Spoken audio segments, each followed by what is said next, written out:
Well, good morning, everyone. Welcome to church, and welcome to those who are online as well. So we say hi to you this morning, and we want you to participate online as well as participating here as we're going through worship this morning.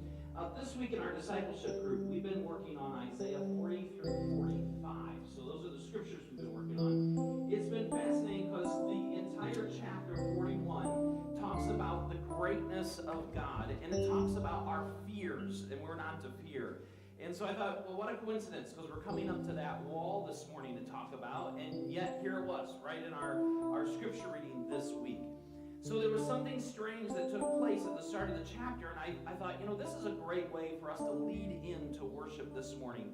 What's happening here, I'll set the stage a little bit. God calls all the nations of the world, all the peoples of the world, to come in and give a defense for their little gods, for their little gods. And so he says, come on in, come into my courts, and you tell me how great and why your gods are so wonderful and so powerful and so mighty. But the first thing that had to happen is when they came in, he demanded their silence. So when they came into his courts, they're going to give their defense, but before they could do that, he said, no, you're going to come in and you're going to be silent in my court first. Now, there's many reasons why we can go silent. We can go silent because of shame and guilt. We can go silent because we got busted on something. We can go silent to gain attention, the old silent treatment that maybe you played or your kids have played. We go silent because we want to hear what somebody has to say. We go silent as a sign of submission. And any of these reasons are good reasons to come before God in silence. Now, oftentimes we come into worship, we come in with shouts of joy and praise. We start right up with worship with the music. But this morning I want us to come into worship differently. I want us to come in silence. So for 2 minutes, let's see if we can do it. For 2 minutes, let's be perfectly silent. If you can, help the kids be silent. Shut off your cell phones. Get those to be silent. And let's just stand in God's court in silence, and then we'll move into worship.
worship service a little differently this morning, so you can be seated. But we're going to move through several movements in our worship this morning. So what an awesome way to begin the song. We begin the service. We enter his courts in silence to honor, to revere him, to respect the great I am. And that makes me think, what is the grandest wonder that you've ever seen on this earth? What's the grandest wonder? We're going to give you a chance to respond a little bit. We came in silence, but now we're going to open our mouths. Now we're going to talk. Now we're going to speak and say, this is the greatest thing that I've seen. I'll start us, and online, you can join in as well. Just type it down there, the greatest wonder that you've ever seen, and Ray will voice it for you. He's in the back, so he's watching. There's about a 30-second delay, but he'll voice it as well. And I want to start. Quite a few years ago, Michelle and I got to go to Niagara Falls. And we went with my parents. I don't remember that. It was so many years ago. But then a couple of years ago, we went with our kids because they had never seen Niagara Falls. And I remember before we even got to Niagara Falls, so if you've been up there, you know you leave Buffalo, New York, and then you come on around the edge of the lake, and you come up to Niagara Falls, United States, or Niagara Falls, New York. And before we even got into the town, there was this cloud of mist just rising from the earth. Have any of you seen that? And it's the falls being so powerful, so creative, so big, so majestic, that it's creating this mist that's going several miles in the air before we even got to Niagara Falls, before we could even see the big high-rises that are now there at Niagara Falls. And then it just goes to show how powerful, how mighty, how magnificent Niagara Falls is. So what's one of the greatest grandeurs that you've been able to experience on this earth? Just raise a hand, we'll call on you, and just call it out. This is the greatest thing I've ever seen. Eiffel Tower. You've seen the Eiffel Tower? Ooh, means you've been to Paris. Cool. Not the one at Kings Island, right? The real one. Okay, the real one. Ooh.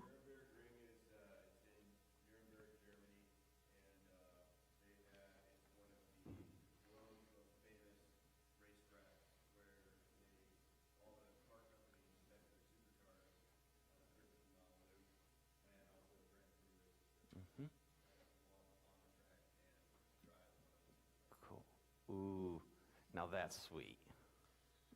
I'd like to go to the Nuremberg Ring with Leo and some of the cars he can get a hold of.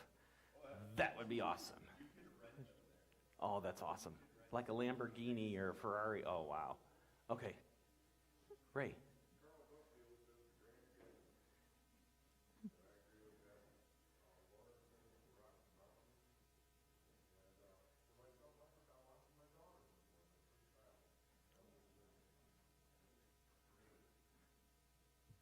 I didn't see my first kid born because I was like,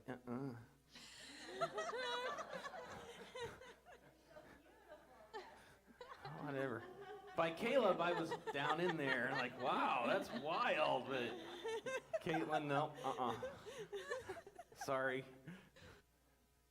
What's another grand thing you've seen? Oh, yeah. They're different than the Rockies because there's trees and beautiful forests or burned out forests right now. Go here, then we'll go over here. Oh, yes. How many of you got to see those? We get to see them in Minnesota. They're just spectacular. Amazing. Oh, it is. It shouldn't happen, but it does. Say that again. Ooh, oh, you went to Switzerland? Oh, man. Anybody else? A grand thing that you've seen on this planet?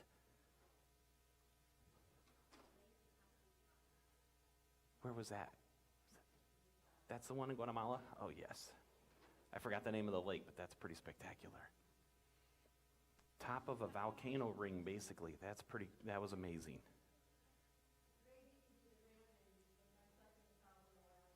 Alaska. Haven't been there, but love to see that. Okay. For me, it's just sometimes the sunset. I see some sunsets and I'm just like, wow, what an artist. With the sunset, I would say an Ohio winter sunrise. The crisp and purple beautiful. skies. Yeah. Love. Yes. There was one? Yesterday's fall colors and Friday's for Jessica's wedding, it was just picture perfect. So that's why Jessica is not here and all the Cerescos. It was perfect. We're in a series right now. We're talking about breaking down walls. And God brings these walls to us. And you may think, well, that's not very fair. But it's sort of interesting because we hit these walls and I want to take an optimistic approach to this whole series and hitting these walls. Because we can hit these walls and we get defeated and we can cower behind those walls. Or when we hit those walls, we can begin to look for and pray for ways around them or ways through them or ways over them. And I believe that God brings us these walls because here's a truth of life. We don't grow in the easy places, we grow in the rough places. And that's where God stretches us. That's where he tests us and he builds our character and builds our faith. In fact, Paul put it this way, consider it pure joy, my brothers and sisters, whenever you face trials of many, it's James, whenever you face trials of many kinds. Because you know that the testing of your faith produces perseverance. And let perseverance finish its work so that you may be mature and complete, not lacking anything. When I cross-referenced that verse this week and began looking at other verses that are similar to it, one of the things that I discovered, and this is out of James wrote that, but Paul, Jesus, James, a lot of the New Testament writers said the same thing. You're going to face difficulties. You're going to face hardships. You're going to face walls in life. And those walls don't have to defeat you. Those walls can make you better, can make you stronger. They can increase your endurance. They can increase your faith if you choose to allow them to do that. Paul said also, it's in our weaknesses that we become strong. When we're stuck behind that wall, you may not feel strong. You may feel weak. You may feel defeated. You may feel broken. But Paul says it's in that spot, in that moment, that we can actually be our strongest. Now, if you don't know Jesus personally, the biggest wall that you will ever face is the wall of salvation. Figuring out how to get around that wall. And it's that wall, and some of you may be here this morning looking at that, trying to figure that out. You may be tuning in online, trying to figure out, how do I even come to know Jesus? How do I break that wall, that barrier that my sin causes that separates me from Jesus? How do I come back, or how do I move into a relationship with God? And we would love to see you defeat that wall. And if you have questions about that one, come see me. Talk to me. I'd love to talk to you about that. Talk to a Christian friend, a trusted friend that you know goes to church that knows Jesus, and ask them, how do I beat that wall? That's the very first wall. And then we're going to hit more walls. So just because, and that's why I want to tell you what the New Testament says, just because you got through that wall, sometimes we get this idea that now I know Jesus, everything's going to be hunky-dory, everything's going to be wonderful and beautiful and fine. But the New Testament writers say, no, you're going to keep hitting these walls as you walk through life. Now, you might have seen the sermon title somewhere, or seen it pop up, that this morning we're talking about defeating the wall of fear. So why did I talk about grandeur? Why did we start there this morning with the grand wonders that we've seen on this earth? Here's why we started there, and this is why we're going to camp there all morning. When we really understand how awesome our God is, how huge our God is, how powerful our God is, then what do we have to fear? That's all in chapter 1 of Isaiah. That's the whole chapter in a nutshell. Understand the might, the wonder, the presence of your God. And when you understand that, what do you have to fear? So my secret hope this morning is that we will walk out of this service thinking, wow, our God is a great God. Our God is a mighty fortress. And because of that, when I face the storm, I have nothing to fear. When we really know who God is, the wall of fear just begins to crumble and begins to fall down right around us. So celebrate with us. We're mixing the service up. We're going to weed music in this morning because I want to bring you into the grandeur of God. We want to usher all of us into the presence of God, where we first stand silent because we're so in awe, but then we have to go, wow, you are so mighty, so big, so wonderful. Let's sing this morning. The splendor of the King.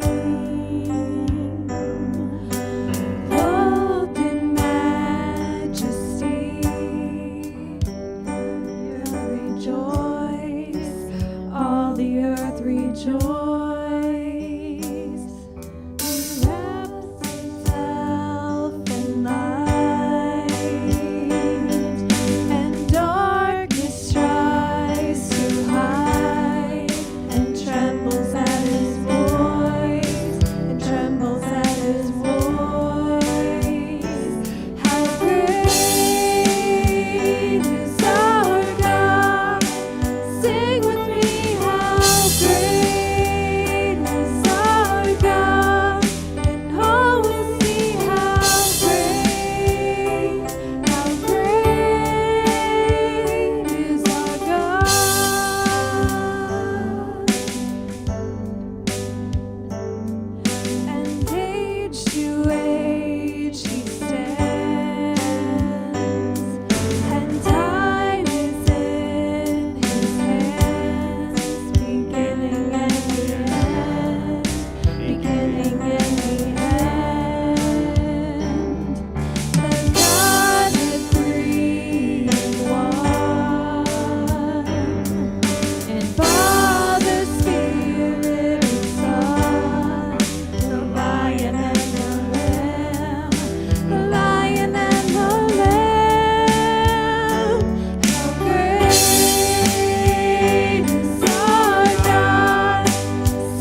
seated. Fear, by the way, is an emotion. And as such, fear oftentimes follows our thinking. So if we have faulty thinking, if our thinking is off or incorrect, then fear can begin to grow within us. Now it's interesting because God has built us as emotional beings, and as such, God created us. God does not condemn us for our fear. Now, in the midst of all of this pandemic, there's a little bit of a debate or a little bit of controversy going around, especially within the church. And no, it's not to mask or to wear or not to wear a mask. But a lot of the controversy that's been going around in the church, and it's actually been going around the church before even COVID hit, is fear sin? Is fear sin? And some people would say, oh, if you have fear, then you don't have faith, and then that is sin. But remember, fear is simply an emotion, just like anger is an emotion. So it's not that fear in itself is sin, but what we do with that fear can lead us to sin and lead us into sin. Just like it's not that anger is a sin, even Jesus got angry, but what you do with that anger can be sinful or not sinful. Because anger, fear, happiness, joy, those are simply emotions that God built within us. And so it's very interesting that even when you scan through the Bible, there's a lot of people in the Bible that had fear. And if fear was such a grand sin, I don't think the Bible would highlight all these people, and they don't look at it. The Bible doesn't look at it derogatory or in a bad means. It simply is something that exists. In fact, God knew that it exists so much in our emotional states that 365 times in the Bible, he told us, don't be afraid. Now, does anybody find that to be a coincidence? 365 times. how many months are in a year, how many days are in a year. He told us not to fear for every day of our year. So fear is an emotion, and in itself it's very natural. So the problem is, what do we do with that emotion? Here's what I would suggest. If you are finding yourself against a wall of fear, that fear should drive us to Jesus. That's good. You might want to write that down. Our fear should drive us to Jesus. So when we come against something that causes fear, and fear comes knocking at our door, we should look over our shoulder and say, hey, Jesus, you need to answer this one because it's for you, not for me. Fear is to be handled by Jesus. And so it should take us to Jesus. It should drive us to Jesus. But sadly, too many Christians are not driving to Jesus when they come against something that they're afraid of. Rather, they're driven to a lot of other things. They're driven to substances to calm their fears. We go to the church to calm our fears. We turn to our friends, our relatives, or our spouses to calm our fears. We end up in addictions to try and calm our fears. Or we pretend to be ostriches and we put our heads in the sand and just hope and pray that magically fear will go away. And when I pull my head back out of the sand, whatever it is will just be gone and I won't have to be afraid anymore. Those are not appropriate responses to fear. The appropriate response to fear is to be driven to Jesus Christ, to be driven to Him. Here's the deal. As being driven to Jesus, Jesus gives us freedom from the fear. So we no longer have to be slaves to fear anymore. And maybe you're living in fear. Maybe there's something that's really got a hold of you and it just scares you. Maybe you're scared of the elections right now. I am hearing a lot of fear over the elections and who's going to be in power come a few weeks from now. A lot of fear over that. We're fearful over COVID. We're fearful over illnesses. Here's a big one. We're fearful over death. And it scares us. And it's not wrong that we're scared of those things, but those fears should drive us to Jesus. Not to addictions, not to the church, not to your spouse, not to other people. First and foremost, it should drive us to Jesus because Jesus will free us from those fears. We don't have to be a slave to them anymore.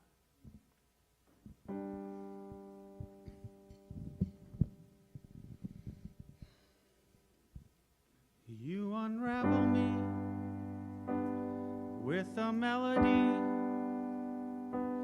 You surround me with a song of deliverance from my enemies till all my fears are gone.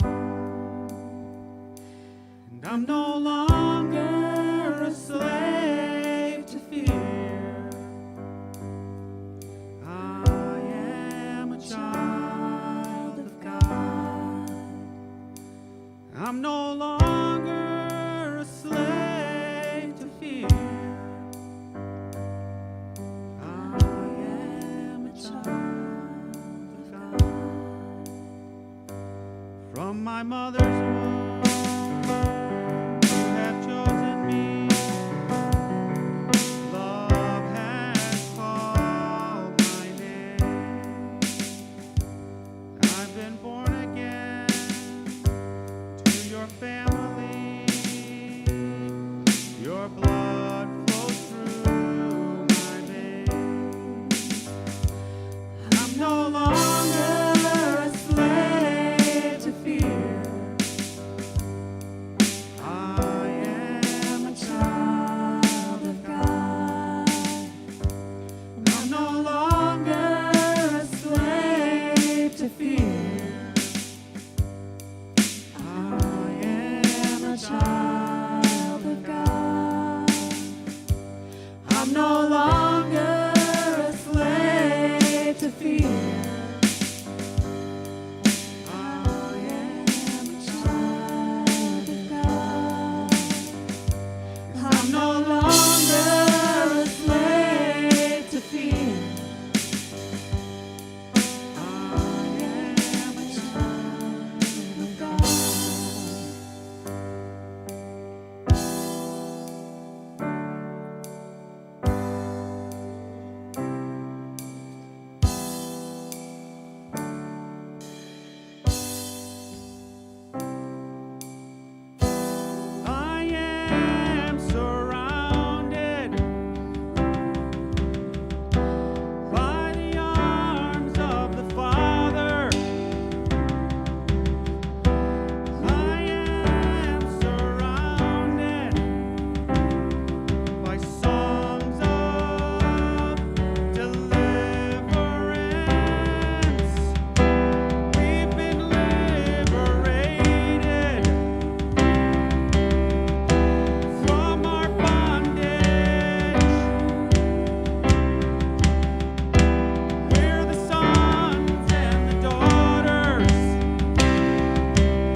powerful song. You may be seated. We don't have to be a slave to fear because we are his children.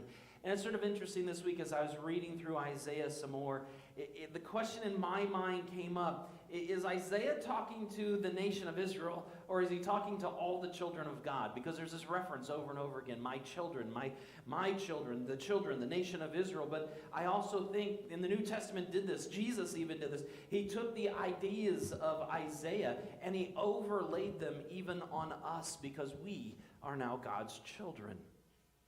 So that's the take-home point that I want to give to you today. We don't need to fear because God is big enough. God is big enough. This was the case as to what was happening in Isaiah chapter 41. And I'd suggest this week, if you have a chance, to go home and read through this chapter and just to begin to listen to it, begin to soak it up a little bit. All these concepts and ideas that Isaiah lays out on behalf of God about fear. Now, up to this point in Isaiah, we have examined, we've seen a lot of things happening against the nation of Israel. Sometimes they do really good. Sometimes Israel does really bad. When they're doing really good, God brings blessings on them. And they had some kings that really led them well. And God was upon them. But then they had some kings that weren't so good. And they led the nation of Israel away from God. And those were disastrous times for the nation of Israel, where other kingdoms came in and conquered them. And when we come up to Isaiah chapter 41, we're at a king called Hezekiah. And this guy, it does really good sometimes, but then he does really bad. So he's sort of a mixed bag as a king. On some points, he really follows God, and he tries to promote God and tries to bring back the good things of God in their nation. But then there's other times when he's filled with pride and arrogance, and he doesn't do so good. And that's why Isaiah 41 shows up. Right before Isaiah 41, Hezekiah was about to die. He called out to God. He pleaded to God. And God said, okay, I'll extend your life 15 years. But the next thing we see Hezekiah doing is he's showing off the whole kingdom to the foreign powers. Come over here. Look at the silver. Look at the gold. Look at all that we have. We're so powerful. We're so good. I'm such a great king. And God then humbles Hezekiah. Now, he promised to let him live for another 15 years. But then Isaiah says, you know why, Hezekiah? Because of your sin, the generations that's going to follow you are going to fall away. They're going to be carried off. All those things that you were prideful over is going to be taken away one by one. And you know what Hezekiah's response was? Oh, well, as long as it doesn't happen until after I die, I don't care. Is that a really good attitude? And that's the attitude Hezekiah had. So Isaiah says, okay, you're going to die. The kingdom's going to fall apart. But I want to give hope. So Isaiah, on behalf of God, gives chapter 41. This is the hope that even during those bad times, even during these horrible times, I'm going to be with you. You don't need to fear. Even though you're going to get carried off, even though foreign powers are going to come in and destroy you and take all the riches and all that you have, I'm still God. I want you to see that. I want you to understand that. I will watch over you. So God calls in. So it's a picture here. God calls in all these foreign powers, all these religions of the world, says, okay, you come on in here and you prove to me how good your God is. And then I'm going to talk a little bit. And God starts out in this chapter by giving three who's. Who did this? Who did this? Who did that? And so God begins to make his defense for his power and his might. And he says, who made the heavens? Who made the earth? Who's been watching over my children while they've been on the earth? Who takes care of humanity from beginning to end? Who does all of this? Who's been protecting and guiding her? So God starts his defense before the nations. And then he lays out his response to those who questions in bigger detail as we walk through this chapter. So there's three movements, and I want to bring you these three movements really quick this morning. These are God speaking back to these who questions. First off, Isaiah 41, verses 10 through 13. This is the first movement. Fear not, for God's help is present. Listen to these verses. So do not fear, for I am with you. Do not be dismayed, for I am your God. I will strengthen you, and I will help you. I will uphold you with my righteous right hand. All who rage against you will surely be ashamed and disgraced. Those who oppose you will be as nothing and perish. Though you search for your enemies, you will not find them. Those who wage war against you will be as nothing at all. For I am the Lord your God, who takes hold of your right hand and says to you, do not be afraid. I will help you. We see in this passage that Israel, and us for that matter, are commanded not to fear. So God says, don't fear, but yet it's not a blind fear. So he says, don't fear, but then he gives a promise with that commandment. Don't fear, but here's the promise. Fear not, because I am with you. When God, who rules over the nations, is described in Isaiah 41, the first couple verses, 2 through 4, the God who chooses us and loves us is described in verses 8 through 9. When that God tells us not to fear, we must take it seriously. But there's also a promise. We fear not because the Lord has told us, I am with you. What more do we need? If God is for us, who can be against us, is the way Paul told it to the Romans. How much more prone to fear and discouragement we are when we're all alone. There's something powerful about knowing I'm not in this alone. There's other people, there is my God that is with me. And that's the idea here. We are never alone. So God says, he declares, fear not, for I am with you. And God instructs Israel to remember that. When they're facing their fears, when they get carried off in exile, remember me, the God of all power, the God of glory. I'm that God. I'm your God. Now, years ago, J.B. Phillips wrote a wonderful little book titled, Your God is Too Small. And in it, he showed how when people forget the greatness of God, they easily become dismayed. When our God shrinks, all of a sudden, all the problems get huge. When our God shrinks, all of a sudden, politics become a problem. When our God shrinks, all of a sudden, COVID becomes a big deal. Do you realize God could say, COVID, be done, and it would be done? Do you realize that?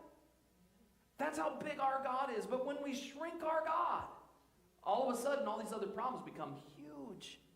They could become insurmountable. They become huge walls before us. So the chapter says that God can control the world and control the nation with his mighty right hand. Now, how many of you are right-handed? Go ahead, just raise your hand. Probably most of us. And how many are left-handed? We'll give the left-handers a chance. Okay, all right, left-handers. You have a dominant hand. And your dominant hand in the Bible, it's the right hand because it's the most dominant for most people, is seen as the position of power. Now, how many of you do, if you're right-handed, how many of you do your best work with your right hand? If you're going to paint a painting, wouldn't you paint it with your right hand? If you're going to nail a nail, wouldn't you put the hammer in your right hand, so your left hand can take the hit when you miss?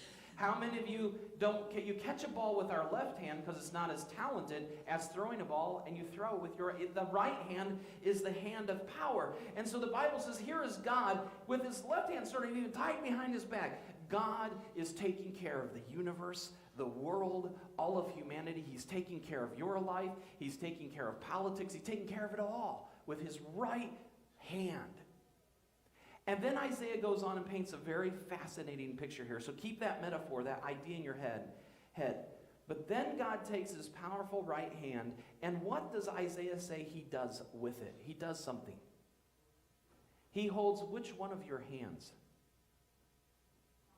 He holds your right hand. Now, I know it might be awkward. Oh, wait. All right. It would be awkward for me to hold Vince's right hand.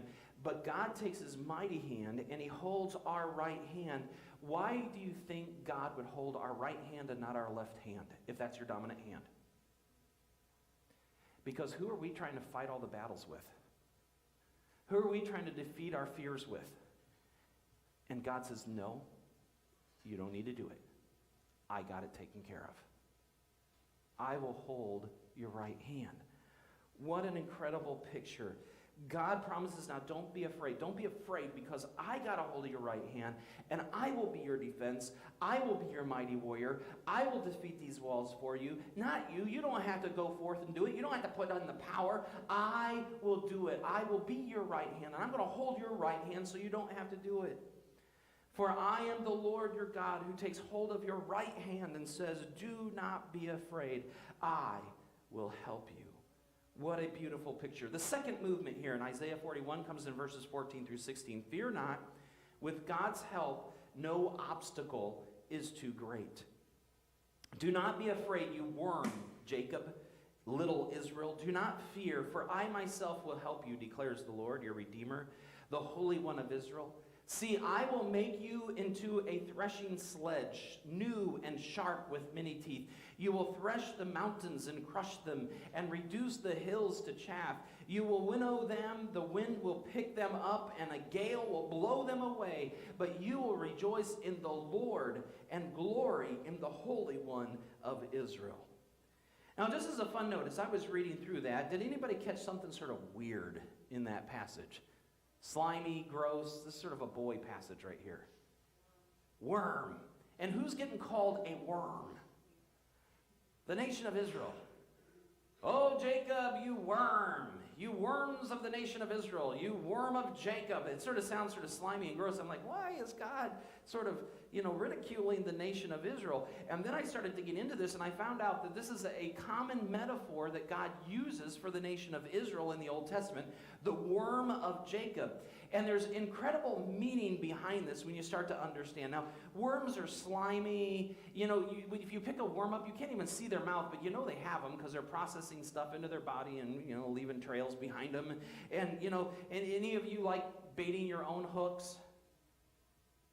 I do all the baiting in our house. I do all the taking off, but yet Michelle's the grand fisherman. Don't know how that works, okay? So the imagery of a worm doesn't sound so awesome. Now, why did he call the nation of Israel a mighty oak? How many of you like the oaks right now and the huge maples? And in the Israel area, the cypresses would be huge. The mighty cypress, those are huge, mighty trees. There's a reason why God called them worms rather than mighty trees. Now, let me ask you a question. Which is mightier, the worm or the tree? Are you sure? You see, that little worm can dig its way into that tree and can begin chewing away inside that tree. And how many of you have cut down a tree on your property because ants or worms or something gross and little ate the tree away from the inside and it was dead and fell over? Which is mightier? And that's what God is calling the nation of Israel. You seem so weak. You seem so small with slimy little tiny mouths, with slime all over you. You seem so insignificant, yet we've all experienced it. Forests are decimated because of little bugs, little worms. Wipe out an entire forest. So a little worm is mightier than a lion. A lion can't roar at a tree and make it fall down. And yet a worm, slow but sure over time, can kill even a mighty oak. What a picture of even us. This is a beautiful way that Isaiah pictures this. Behold, he says, so you're a little worm, but behold, I'll make you into a new threshing sledge with sharp teeth, not little tiny teeth, and you shall thresh the mountains, and you shall beat them small. God so helps Israel and so empowers them that they are able to cut down mountains as if they were a great threshing machine, removing mountains and seeing the dust just blow away. And the point is clear. You may be a little worm. You may feel like a little worm. But when God steps in and he holds you with his hand and he holds your right hand so you can stop flailing about, all of a sudden we can become unbelievably powerful, unbelievably mighty when God is working through us. It's interesting because Jesus expressed the same idea. A lot of Isaiah is reflected in the New Testament. And in Matthew 17:20, Jesus said, you've probably heard this verse, if you have faith as small as what? A mustard seed. He's referring back to this whole concept of worms and small faith. If you have small faith, you will say to this mountain, do what? Move from here and to there, and it will move, and nothing will be impossible for you. This is the same thing Isaiah was saying. God's going to take you, a little worm Israel, make you into this massive threshing floor where you will chew up mountains, and they will become dust and blow away. Now, I don't know what obstacles may be before you that's causing you to fear and causing fear to rise up in your soul, but with God's help, no obstacle can stand in your way. If he could take a worm like Judah a nation that was weak and tiny and small among the nations, and make them great, so that mighty nation around the world, or the mighty nations around the world, would fall by the sword before them. Then God can surely take and defeat the obstacles that standing in your way and blow them away like dust. So, child of God, what do you have to fear? If God is for us, who can be against us? And then the last who that God answers, the last movement in this passage comes from verses 17 and 20. Fear not, God has abundant resources. Listen to what Isaiah says. The poor and the needy search for water, but there is none. Their tongues are parched with thirst, but I, the Lord, will answer them. I, the God of Israel, will not forsake them. I will make rivers flow on barren heights and springs within the valleys. I will turn the deserts into pools of water and the parched ground into springs. I will put in the desert the cedar and the acacia, the myrtle and the olive. I will set junipers in the wasteland, the fir and the cypress together, so that people may see and know and may consider and understand that the hand of the Lord has done this. The Holy One of Israel has created it. Isaiah here in this passage of Scripture, in this part, is reminding the nation of Israel what God had already done. Does anybody remember some things that God did when it comes to water that happened before this? What are some water things that happened earlier on in this history of Israel?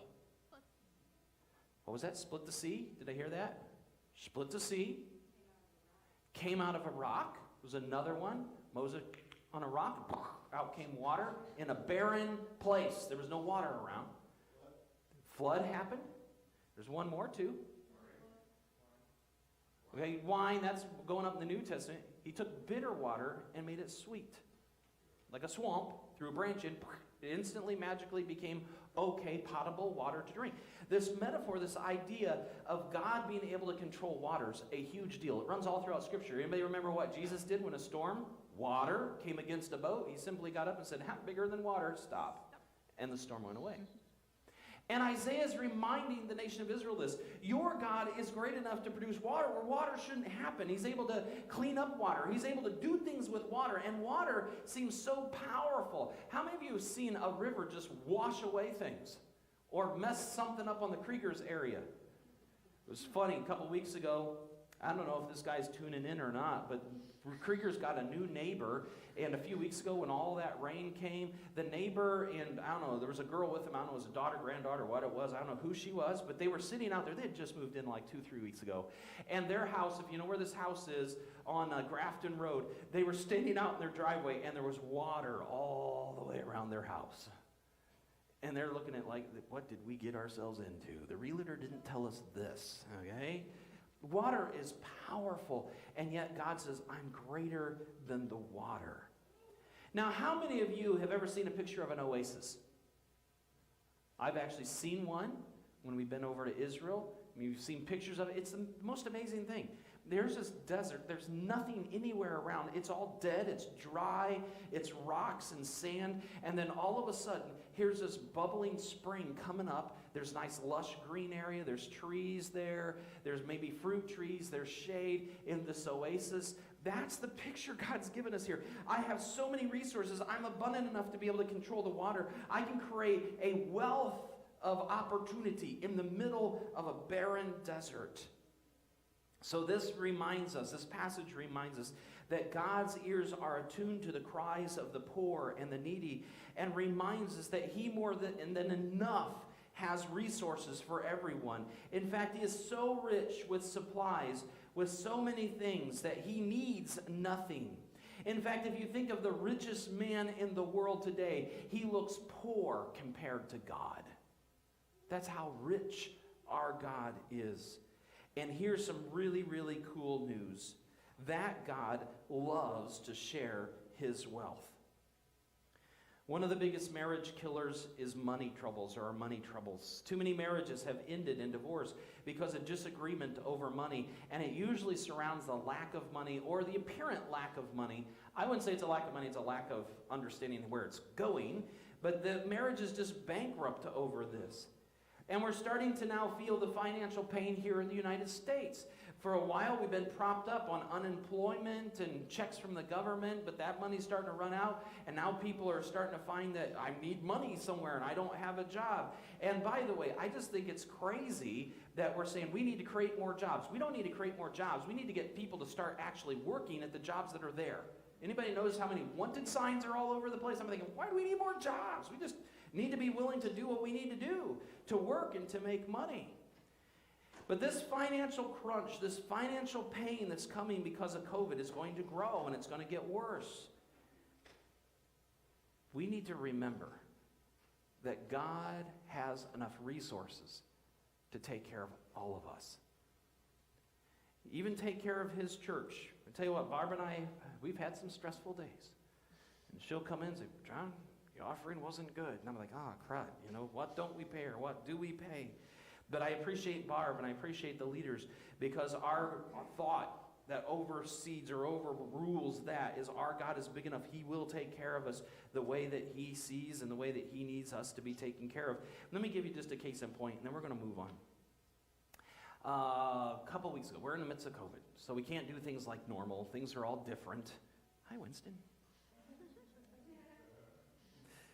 We wanted to do some outdoor services. One of the things we'd love to have done, so more people like you in Facebook land could come and join in a little bit and still feel safe in your car. But one of the things we knew we needed was an FM transmitter, because to really get the sound out in the parking lot without blaring it everywhere, and then if it's cold and you have your windows rolled up, that doesn't work. So an FM transmitter would be nice, but that costs about $200. We got $200 to be able to do that. And then on top of that, the Valley City group asked us this year, not Valley City group, I'm sorry, Christmas in the Valley group asked us to host Christmas in the Valley sing-along. It's a tradition they've had for years and years and years. And with all this COVID stuff, they're looking around and they said, you know what, you're the only church that has the setup. And they want to keep it outside. They don't want to do it in a building, because that's 200 people all coming together. And they're like, we could park in the parking lot if we just moved everything outside. And I'm like, another opportunity to do an outdoor parking lot type thing, but we don't have the money to buy a FM transmitter to be able to do this. So I was lamenting over this and wondering, how can we do this and how can we pull this off, and looking at different things, trying to figure things out. And I come down, I'm not kidding, I was praying about this and I was thinking, okay, maybe I'll just throw in some money and make it happen, And it was funny, I was praying about that in the morning. I come out to the office, I sit down, I start going through my email. About the third email was this person from out of Timbuktu. I have no idea who they were. I don't remember their name. And it was a gal, and she said, I'm such and such from such and such production company, and we are filming a commercial on Leicester Road, and we would like to use your parking lot to park all of our staff in, and we're happy to pay you $200 to be able to stay in your parking lot for a couple hours. Would that be okay? I'm like, are you kidding me? You know how much the FM transmitter costs? $200. Here it is. And it was just a reminder, God saying, you know what? I am big enough, and I have resources. I have a lot of them. Yep, that looks like a need. I'll take care of it. And here he did. He provided it for us. Well, folks, God has unlimited resources, and he loves to spoil his children. So what do we have to be afraid of? We start worrying about how's the bills going to be paid and how's this going to be taken care of. Do we remember it's what we do with fear. It makes it sin or not sin.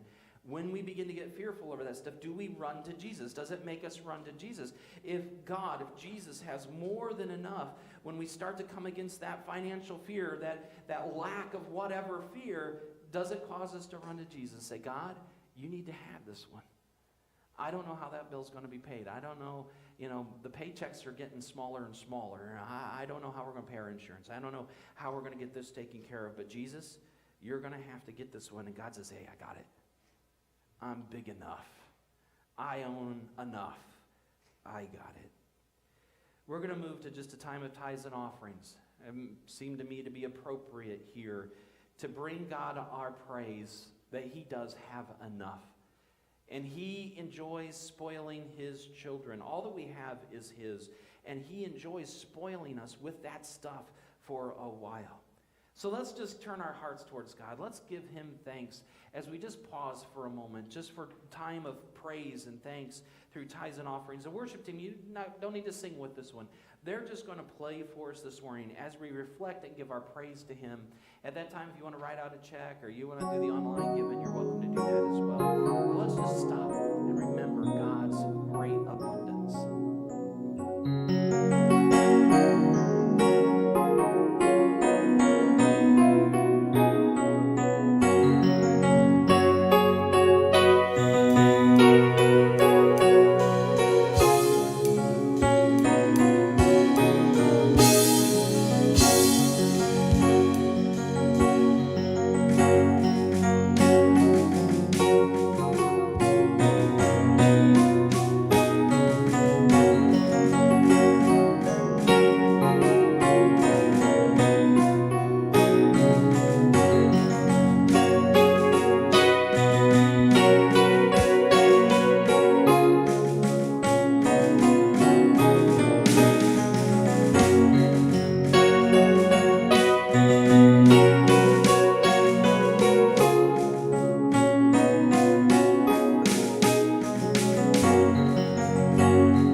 I want to wrap up this morning with just one final thought that sort of overviews this chapter. A couple authors have said that this chapter, Isaiah 41, is the great I will chapter. And I ran across one author and I thought it was fascinating. He compared and contrasted Isaiah 41 with Isaiah 14. Isaiah 41 is God's I will chapter. Isaiah 14 is Satan's I will chapter. And I want you to hear the difference in the two I will chapters. So chapter 41, God's I wills. I will strengthen you, verse 10. I will help you, verses 10, 13, and 14. I will uphold you with my righteous right hand, verse 10. I will make you into a threshing sledge with sharp teeth, Isaiah 15. I will open rivers in desolate heights, Isaiah 18. I will make the wilderness a pool of water, Isaiah 18. I will plant in the wilderness the cedars and the acacia tree, Isaiah 19. I will set in the desert the cypress tree, Isaiah 41:19. I will give to Jerusalem one who brings good tidings, Isaiah 41:27. But now listen to the I wills of the devil from chapter 14. I will ascend into heaven. I will exalt my throne above the stars of God. I will also sit on the mount of the congregation. I will ascend above the heights of the clouds. I will make like the Most High. It's interesting, the subtle difference. The I wills of Satan are all about himself, all about all that he will do. And yet God's I wills are all about what he will do for us. We are the object of God's I wills, and yet Satan himself is the I will, the center of his I wills. When God says I will, he says it with all the authority, with all the omnipotence, and all the might that he has. And here's the deal, he has foreseen every difficulty. He has studied every obstacle which may come to his children. He has anticipated every possible contingency. He knows our weaknesses. He knows of the weaknesses of our neighbors. And he understands the walls that we face that we may think may never tumble down. And yet God says, he promises, I will. I'll take care of it. I'll defeat it. I'll break it down. And my child, my son, my daughter, you do not have to be afraid. I'm big enough to take care of it. Whatever it is, put whatever in the blank. I'm big enough to take care of that. Let's sing a final song together, just reminding ourselves and declaring the glory of the Lion and the Lamb.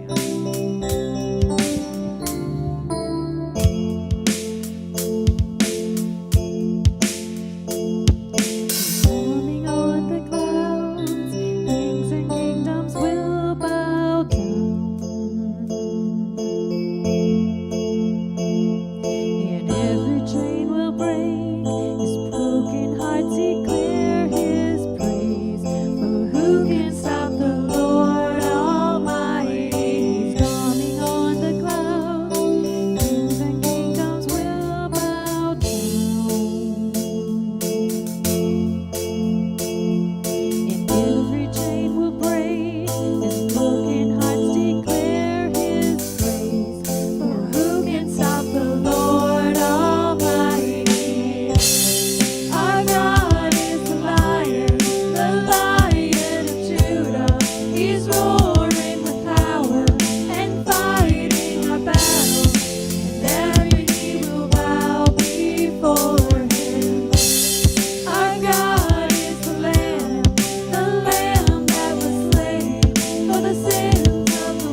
sometimes we need to bask in your glory. Sometimes we need to be reminded of how powerful and how awesome, how wonderful you are. And it amazes me that just a flick of your wrist and you put the universe in its place, all the stars, all the planets with all of their intricate details, the earth with all of its finite details. You just put it all there. It was no effort for you. You didn't have to strive. You didn't have to break a sweat. Boy, God, we break a sweat just changing our brakes or working on a little project around the house. And yet you put everything in its place with just a wave of your hand, a flick of your wrist, a snap of your finger, and you broke no sweat. You are that mighty, that powerful. So God, this week I pray that you will walk with your church, that you will go with us from this place. And as we go into our world, as we face a wall, as we hit this wall of fear, maybe something comes against us, just causes us to tremble a little bit. God, remind us to just turn towards you, to look at you, Jesus. Just tell you, you have to get this one, I can't. So, Father, just step in this week in mighty ways. Step in with your power, with your might over our lives.